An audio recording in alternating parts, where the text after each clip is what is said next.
This podcast is brought to you by Independent Building Advice. IBA acknowledges traditional owners of the land and waters this podcast is recorded on. If you find this episode helpful, follow us for more so we can continue putting out free value for all homeowners in Australia. It really goes a long way. Enjoy the episode.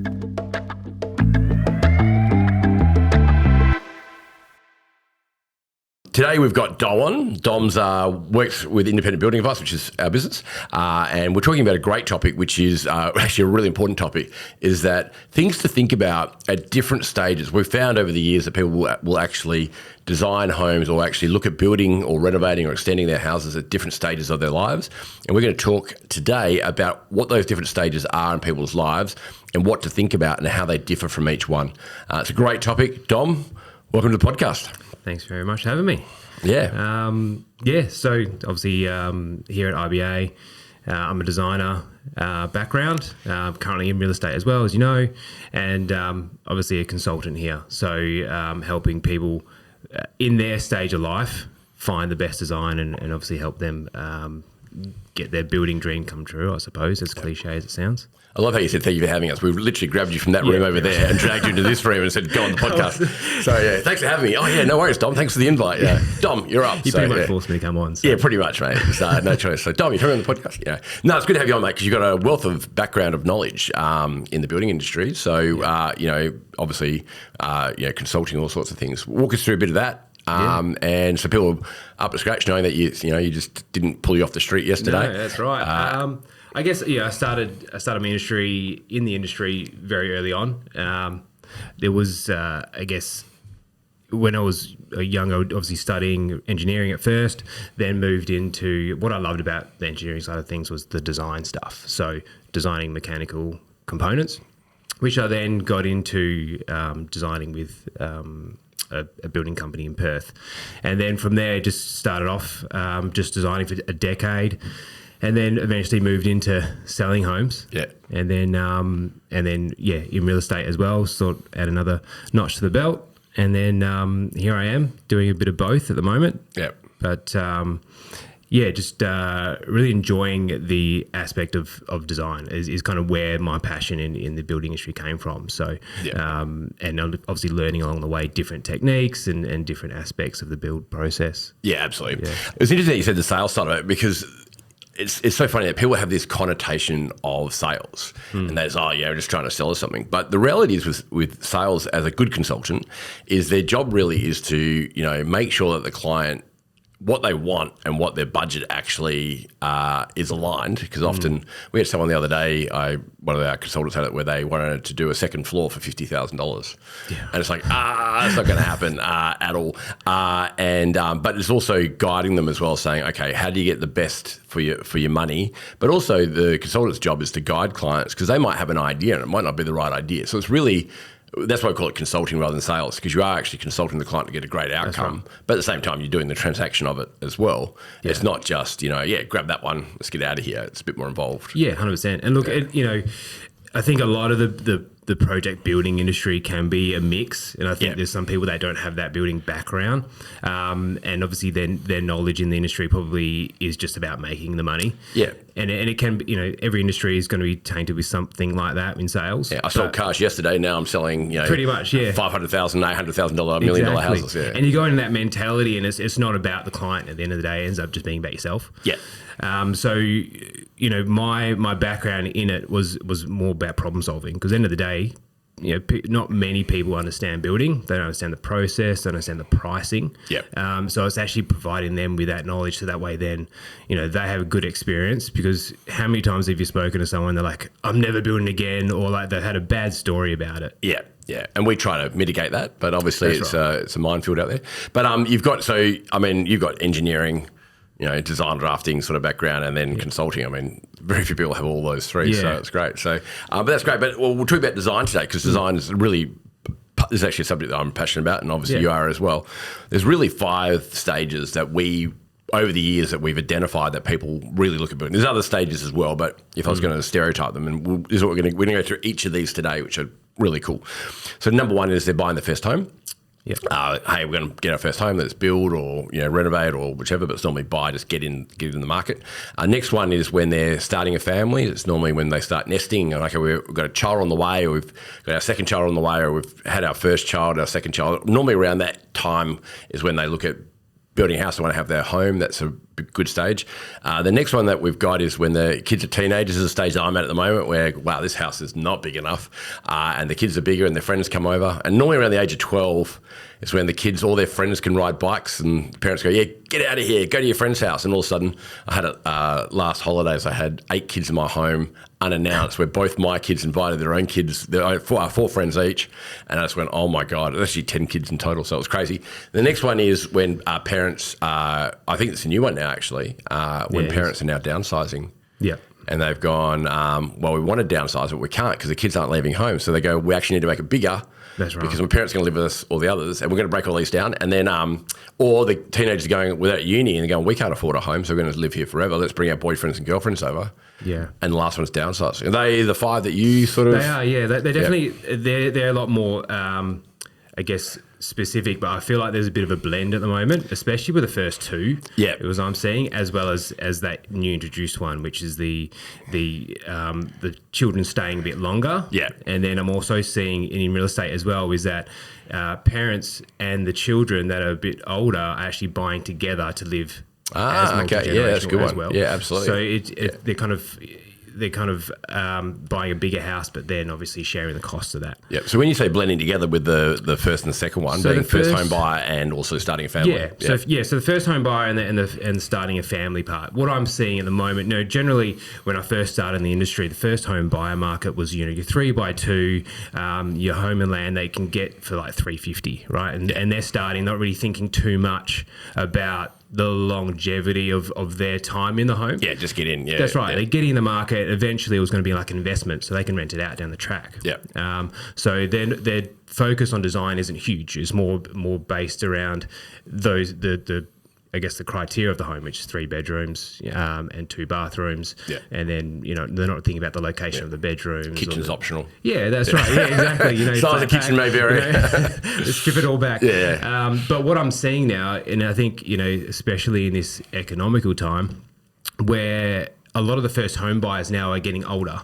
Yeah. So their budget is also having to increase. Yeah. So that means that their stage in life is obviously having to move forward as well, which a lot of first home buyers now are almost doing the family and the first home at the same time is what I'm finding. So they're not saying no one, but I mean a big portion of the market at the moment are people moving into their first home and starting a family kind of simultaneously. Yeah, it's interesting. And I guess they go synonymously because it used to be the couples working. I mean, if you fly in, fly out, you got a bit of money, but you go, I just want to get a house. Yeah. But you're right, it's sort of, because I think you have to be a bit older and a bit more established financially to be able to get your foot in the door. That's right. Which makes that a bit of a blur. But I think for today we sort of break it down because the first one there for first home buyers is getting in the market. Yeah. And it's funny, like I remember talking to a few people and like Cottesloe and Nedlands used to be a first home buyer area, way back in the day.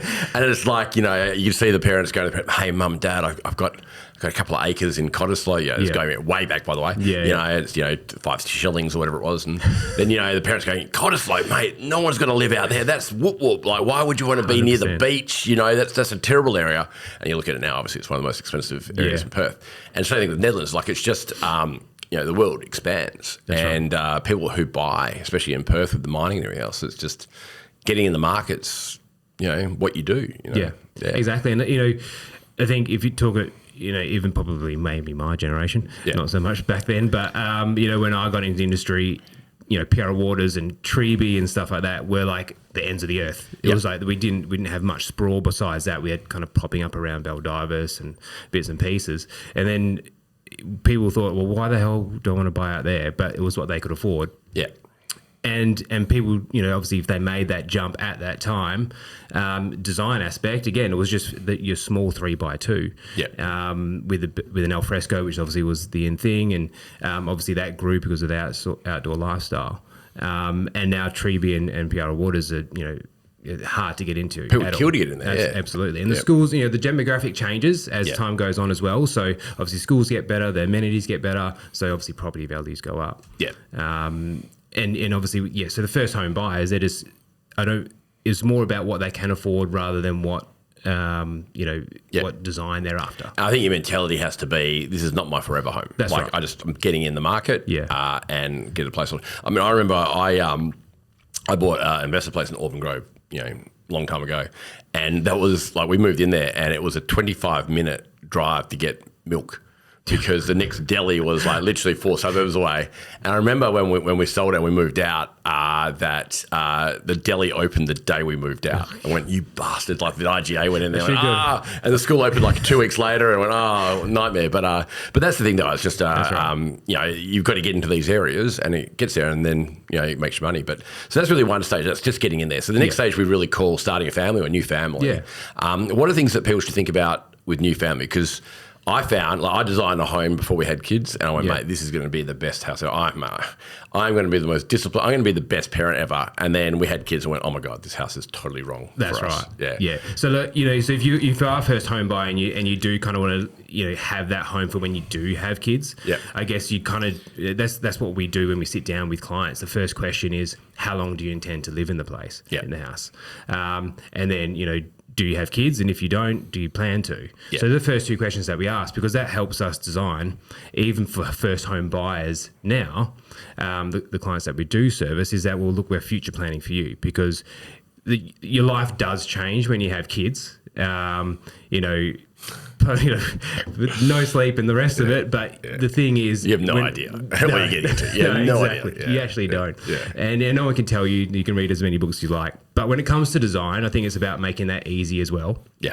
Okay. So I think the first thing is obviously kids that are young want to be as close to their parents as possible, right? Yeah. So the first thing I always think about is the location of the master bedroom, as well as the minor bedrooms, or at least one minor bedroom.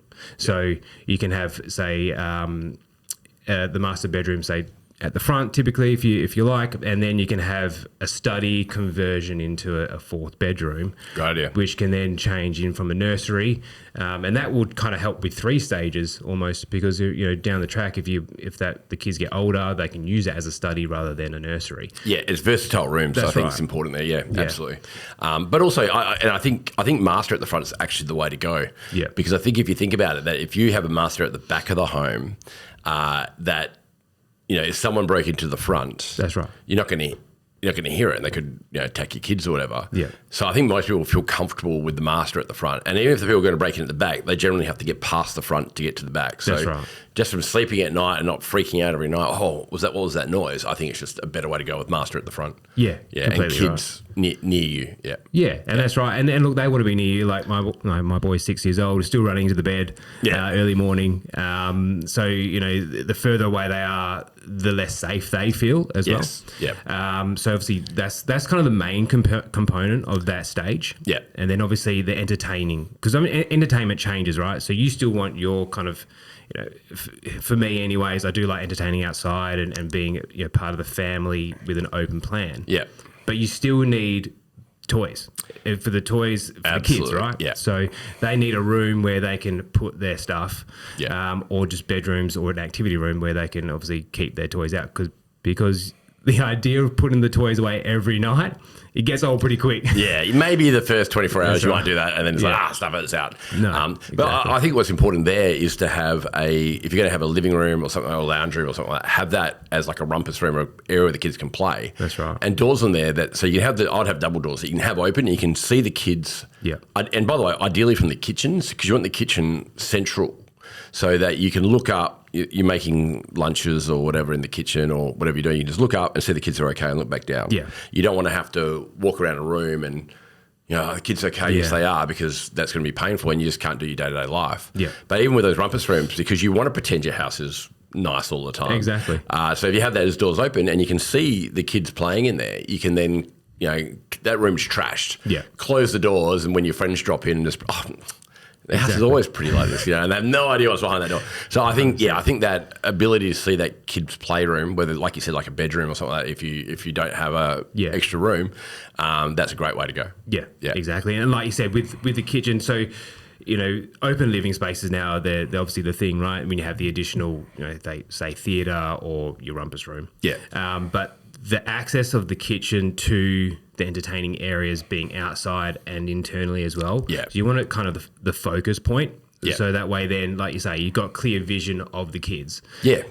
Because the kids, even if you are doing cooking and stuff like that, they almost know that you're there or not there. Yes. So, and they always want to be around you still. So if they're outside, on you're pretty much attached. Especially when you don't need them, like you're cooking. Can you get off me? Get off me. Yeah. Do consistent backpacks. Yeah. But like the idea is that you do want to have as a parent, you want them to have their own independence. So the thing is, you do want them to play, either with siblings or on their own, but obviously with the comfort of knowing that you're around. So your entertainment area, your living area and your outdoor entertainment area, predominantly when you're at home. For myself, I'm probably mostly in the kitchen or doing bits and pieces around the house. Yeah. But that's the focal point, because then that's where you have the most line of sight. Yeah. Especially when kids come over, like you have, I don't know, play dates or stuff like that. Most of them playing outside. You don't have to feel that you need to go and stop your day, sit out there and watch them constantly. I agree with the backyard. Like you want them playing in the backyard, and again, look up, see them. Yeah. Whether it's behind you or whatever. You don't want to have to walk around a room, especially. Like they scream, and is that a happy scream? Is that a sad scream? If you've got a swimming pool, and let's say they're 100%. A little bit older and they're playing in the pool, okay, they're okay. Now you'd probably be out there if they're in the pool. Probably toddler playing in the pool by themselves, not a good idea. That's right. No. But you want to have that quick surveillance. Yeah. Another thing that I think's good, and depending on what you're designing in that, and let's say you've got a playroom for the kids. If you've got a theatre room or a lounge room, I would recommend having that as far away from your main living areas as possible. Yeah. Because the kids might go to bed and they're napping. And I'm sure you agree, having kids as well, that that there's nothing more terrifying or more scary than when you put a baby to sleep and you're trying to back out of the room. And the floorboard creaks. Your ankle cracks. And you better close the door and they're like, here we go again. But having that lounge room or theatre room away where you can actually watch TV at a decent volume without waking the kids up is a godsend. It's also, if you've got a master at the front and you've got a lounge room at the front or something like that as a meeting place, you can meet people there without seeing your trash house back in the home. So I think if you can try and do that, that's a good move. Yeah, definitely. And look, all rooms interchangeable, and like through life, they're gonna evolve to different uses. Yeah. And again, when the kids get older into the next stage, they're gonna want to be further away from you. So that room there, if it's further away from other living areas, then that's gonna obviously be a room that they get to hang out with without being in your space. Absolutely. And that comes back to what you said earlier, which I think is great. Because if you look at like the first question we always ask is, how long do you want to live in this home for? Yeah. Now, the reality is, a lot of people say forever. So that's 10 years, really, because life changes. But I think you have to, because of the 5 stages we identified at the start, first home buyer, starting a family, growing families, the next one, and then the kids aren't leaving home, realisation, and then the last one's downsizing or empty nesters. I think if you're looking for a forever home, you've got to think about the current stage and the next stage as well. 100%. Okay, because that's really the two. You can't really go too much further than that because your family's too far different. That's right. And obviously, this is different for for couples who don't have any kids. So you can do whatever you want. Really, you got a free life. That's a whole different conversation. But this is talking about families. But I think you got to think about the current one and the next one. So because you don't want to go, this house doesn't work for me anymore. So you want that versatility you mentioned earlier, like. The studies are, a nursery, and then it becomes a study later, and they take over a bedroom. Yeah, I like how that's a good idea. How you're thinking that. What about for 2 stories for starting families, bedroom locations? Well, you still want to be close, right? Now, 2 stories is one of those ones because people generally. It's a tricky one because most masters are generally kind of on the ground floor. Yeah. Well, they're advertised that way, or the standard designs of a lot of builders are with the master on the ground floor. Yeah. And then the kids' bedrooms upstairs, which I think is just too far if you've got a young family. Yeah. So with that aspect, I would, and it does come down to affordability because when it means a 3rd bathroom, but if you do have a guest bedroom downstairs, so that way, if you're thinking about future stages when you're getting older, Yeah.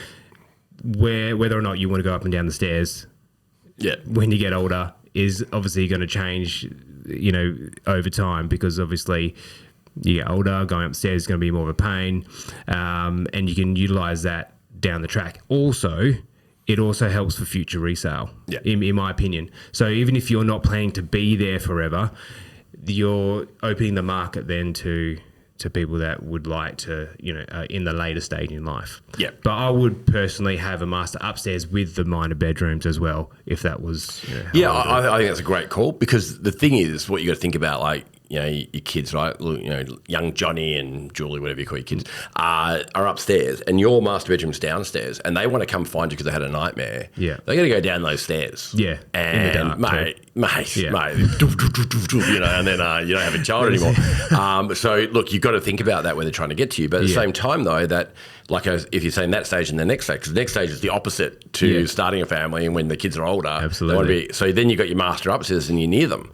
So you've got to work out what your life is going to be like. And sometimes, like I think what you said was great, master downstairs and ensuite, walking around and have it as your master, and then, but that's really your basically spare room, and then upstairs you can have a master ensuite, or you can go the other way and go, that's your master ensuite, and then have a semi-ensuite upstairs for you while the kids are younger, and then you can change over. But I like that. You really got to think about what the kids are doing and where they're going. One thing I'm passionate about, I don't think is a good move, is master bedroom only upstairs and the kids downstairs.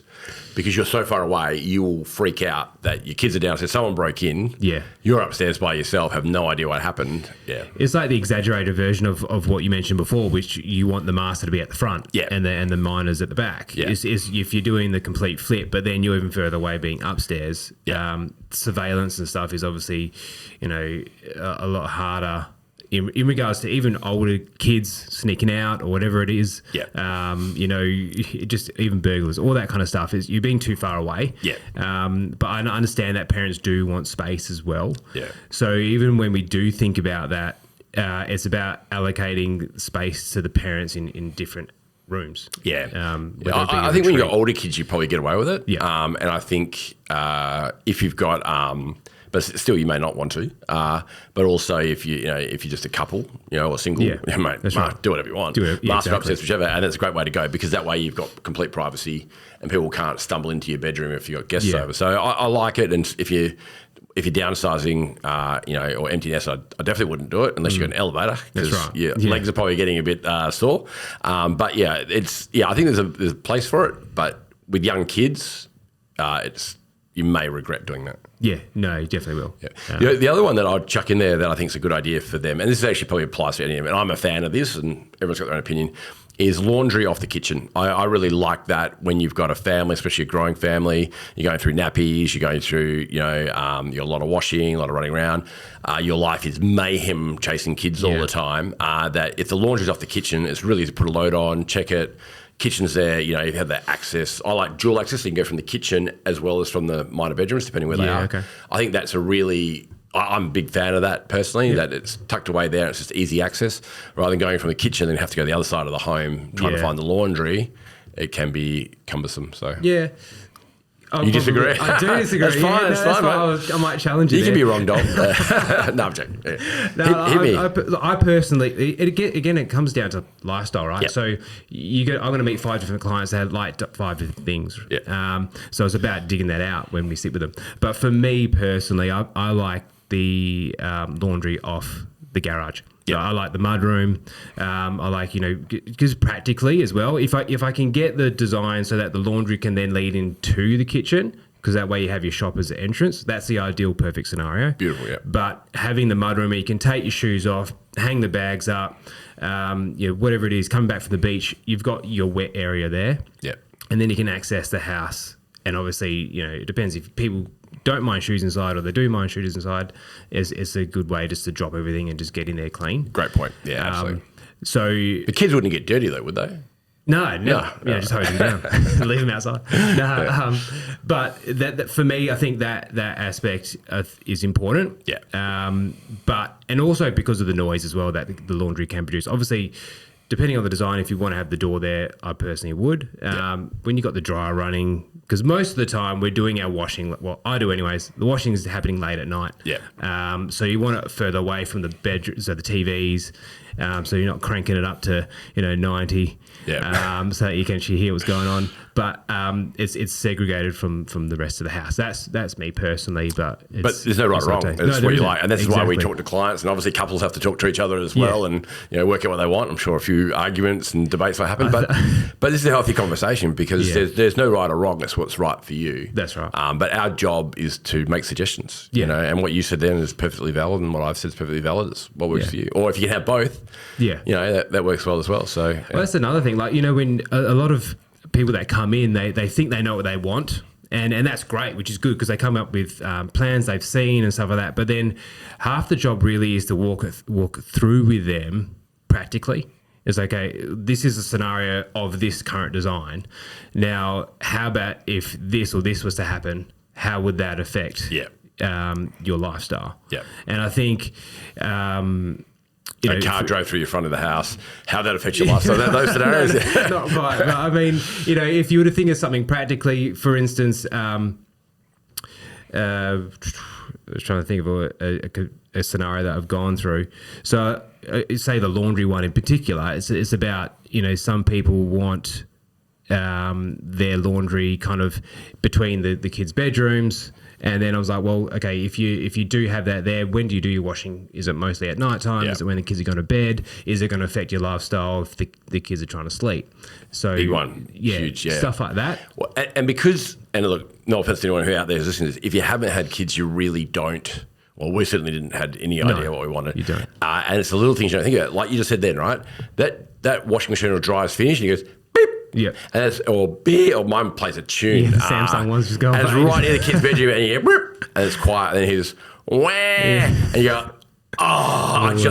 mate, that's going to ruin your month. That kind of stuff there is gold, but you may not think about that because, and that's what we're here for. We've seen thousands of clients before. Yeah. So have you thought about this? And you might go, yeah, we have. We don't care. Cool, great. And it's different scenarios. You're just trying to throw them and test them on their idea, which is only because you want the best for them in the end. Yes, absolutely. So you don't want them to be going through that down the track. It's like, why didn't Dom tell me about that? There's going to be a problem. Yeah. That's where the actual empathy around their design and their lifestyle, rather than trying to make a sale per se, is completely different. There's actually, just so I know that, it's a cool thing I love about what we do is when people years later in the home, like they're not years later, but they're in the home and they're living it and they're loving it, and they go, like their friends will come to go, oh, really cool how you did this and this, and go, yeah, cool. Yeah, I don't know how we came up with that idea. It was us, but they've forgotten the conversation. But we try to solve these problems that they've never thought about. Without half the time, the clients don't even know we've done it because we've just done it automatically, and they go, yeah, actually, it works. But they're not. But if we didn't do it, they would know that this sucks, man. Like, what am I doing here? Like, why do we do this? Like, and we try to solve it without them even realizing it. And I think that's my biggest fear, like being in this career, is having people think that their decision. A bad decision was overlooked. As me as a consultant to lead them in the right direction. And we try to cover as much as we can, but there are limits. Well, that's right. But we care about what we do. But for time's sake, let's move on to the next one. So we've got basically a young family, and then we've got a growing family, like teenagers, that kind of thing. Where do you, what are some ideas for this? Well, this is when the opposite. Kids, now, I haven't experienced this part yet because I'm not in that stage of life. I'm smack bang in the heart of it. So I've got a 15 and 13 year old at the moment. So it's just one of those things that you learn with experience. And kids at this age tend to be, want to be further away from you as well. I start to see in my experience with even real estate, this is where the kids, they're kind of at that almost that peak when they want to use a pool as well, right? So talking about backyard stuff. And then they drop off pretty quickly after that. So, when you're in this stage, when you're thinking about designing your house around a pool as well, it's one of those times where it's like, well, do you want to spend the extra $50,000 knowing that it can not be used and you just be the one cleaning? On that note, this stage I would say is 8 to probably 13 is the main. I mean, obviously it varies, but yeah, kids 8 to 13 is normally this way, because when they hit 8 to 12, they sort of want to start, depending if you've got a boy or a girl, they generally want to start being a bit further away, but that's normally the prime time when people start really thinking about this kind of stuff, just for people at home. Yeah, that's right. Exactly. But yeah, I think separation of master from minor bedrooms is a big one. Huge. Unless you're into, want to hear Eminem at 6:30 in the morning, I mean, you might be into that, that's totally fine, but whoever they listen to these days, I mean, they want their distance. I think it's important for parents that you want your kids to bring their friends over and hang out at your house rather than go to, Jimmy's house all the time, whatever. Yeah. Because, you can keep an eye on them, get to meet their friends, make sure they're not too dodgy, whichever. I think you've really got to set the home up so that they have a place to come with their friends and that they can be themselves without, the parents are listening, whatever. So you want to sort of have that separation and they can chill out, have a good time. Whereas if they're right where mum and dad are, then they're going to go, let's go to my mate's place, Jimmy's house or something like that. Yeah. So I think you got to try and create that for them. Yeah, and it's the same when we're talking about in the first stages when they want to be near you, but you almost want them to have some independence. But at this stage, it's like they want the independence, but you almost want to keep an eye on them. Yes, to a degree. Yeah, you want to. Sure, but you want them. But you want them to feel welcome, and you want their friends to come. Yeah. But at the same time, as parents, we want our space as well. So yes, huge. Yeah. That's another thing. So realistically, we would have friends over as well. So we want to be able to entertain, and the kids can obviously make a ruckus in another room. Yeah, so you can play Eminem. Yeah, exactly. DJ set. And obviously then the kids can obviously do their own thing without feeling like, we're having such and such over. Yeah. And my night's ruined because I don't get to do my own thing or whatever it is. Have you been in my house? No, I haven't. It happens all the time. Does it? Yeah. No, like what you just explained. What happens in my house all the time? Yeah. No, that's what I'm saying. Like, it's like, I don't want, I want my own space, and we're going, we want our space. We've got a dinner party coming. Where are you going to go? But so those sectioned areas, I think, is really important. Yeah, and that's right. So I see a lot of people with, the parents, for instance, having a retreat near the master. Yeah. That's one aspect. Otherwise, it's just other rooms that are interchangeable. So the theatre room, which can then be, say, a music room for the kids, and then also the way the kitchen, living, dining is set up. So you want, because that's going to be the bulk of the entertaining, right? So say if you're having a dinner party, then you obviously take that space, and the kids can retreat to, say, a theatre room. If it's upstairs, and then retreat to their rooms with an activity room. Yeah. So in this case here, I actually quite like, if you're going 2 stories, I like 3 bedrooms upstairs with a lounge room and a master downstairs. I personally found a master downstairs. Yeah. I've been in homes before where it gets old. Going up and it's, I forgot my sunglasses. Yeah. Upstairs. Oh, wait. Oh, mate. Oh, yeah, that's right. I need to change my shirt or whatever because I spilled coffee on it. Not that I do that often.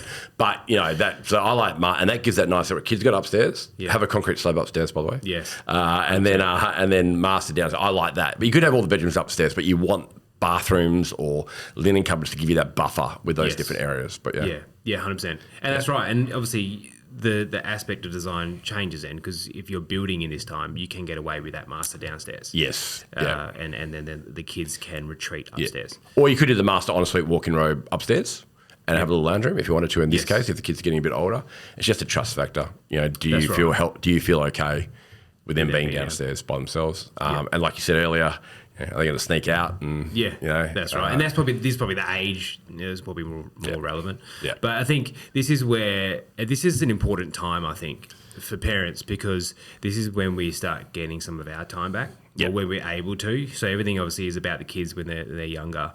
It just seems to be, whether you like it or not, they take up a lot of your time, and it's great. But this is where you start.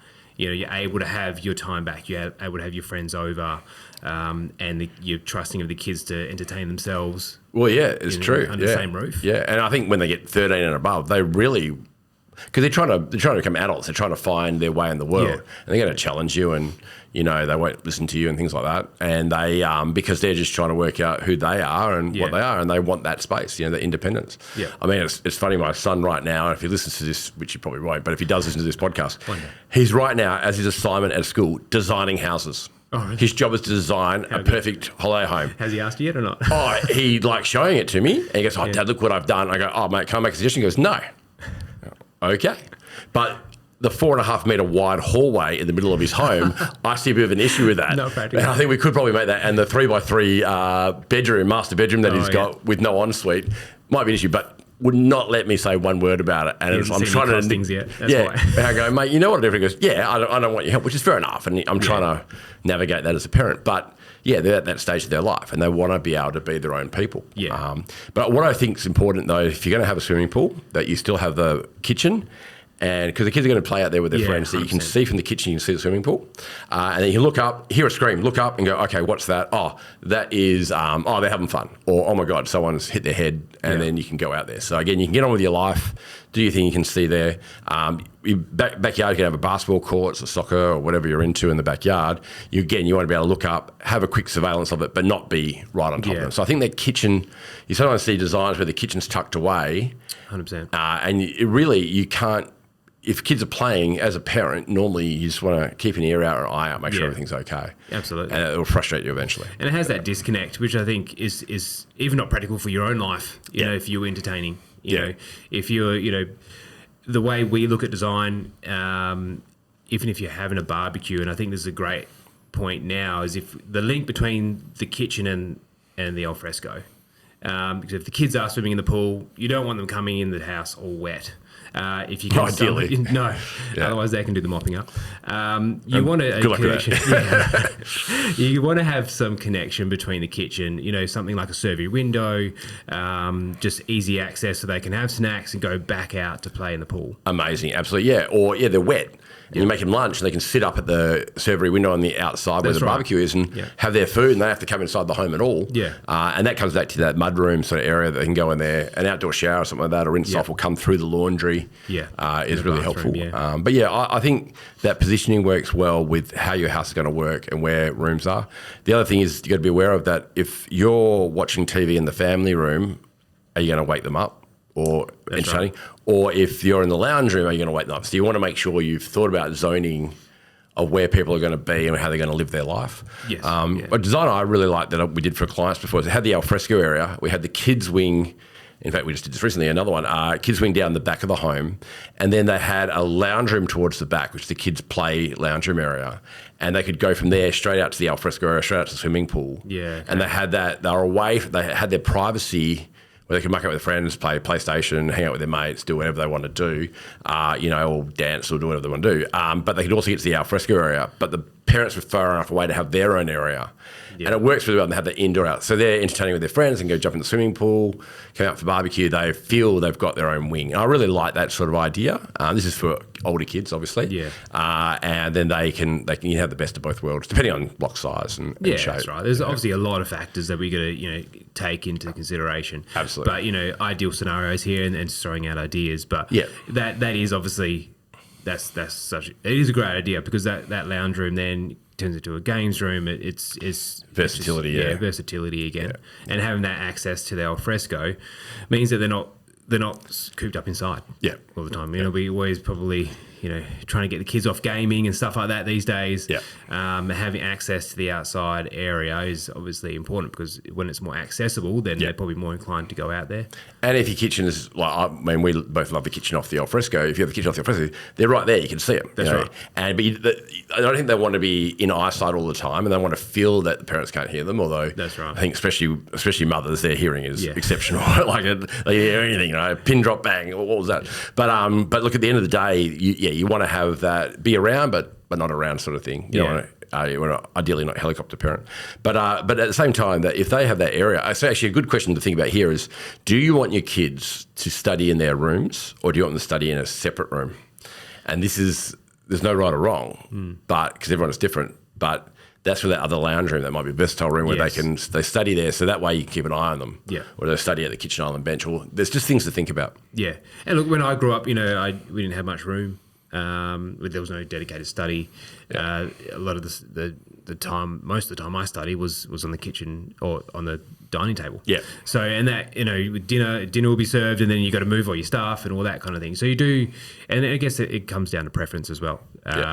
But yeah, 100%. So having, I think, an area where they can have a study rather than in their room, I think for your mental state as well. Yeah. If I was to have my work office in my room, I don't think I'd ever sleep because you're just constantly thinking about what you have to do. Exactly right. And your laptop's staring at you, trying to relax and, you know, I got to do that assignment. Yeah. And it's the thing is a big factor as well for kids. Yeah. And what are they doing? Like, are they on their phone? Are they, you know, are they really studying? Yeah, that's right. You know, you're keeping, I guess, you know, if they keep the door shut, you want to make sure. There's a lot of things to think about. Obviously, that comes into parenting. But I think when it comes into design, I think having the areas for them to utilize to do the study and then go and relax and retreat, I think that is important. Yeah.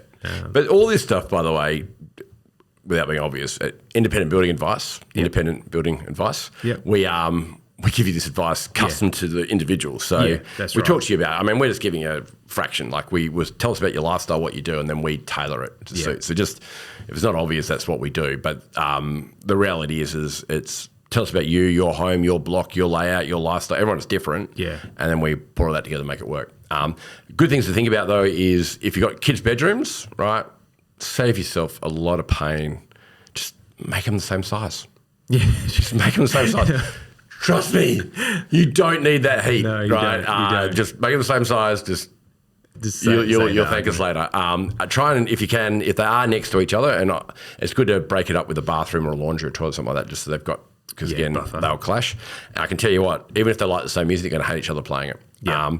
And then robes are a good way to actually break that sound up, because when not only have you got a physical wall there, you've also got clothing and that to break up the two rooms. Yeah. So they're all little things to think about, which we go through with each individual. But like we said earlier, that if you're thinking about if it's going to be a forever home, make sure you're thinking about this stage and the next stage as well, which the next stage is they're teenagers. So they're sometimes older teenagers. They can drive. They've doing a trade, or they're at university, or whatever they're doing with their lives.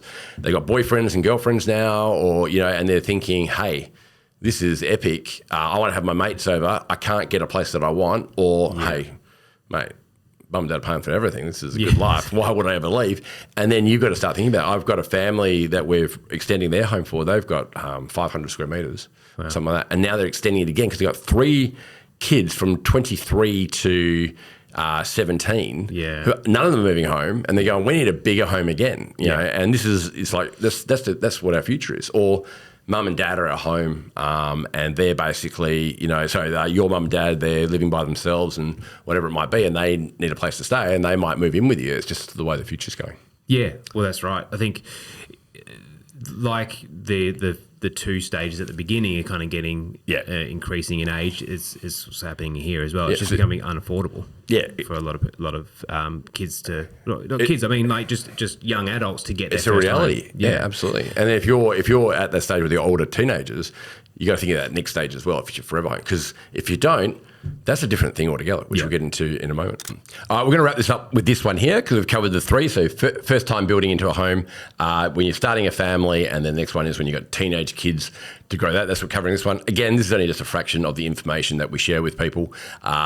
We're going to wrap this podcast up for today, and then we're going to talk about the next one. The next one we're going to talk about when you're growing your family, when they're not going to leave home. They're now teenagers. They're at uni, or older teenagers are at uni, or the young adults, and or at TAFE, whichever.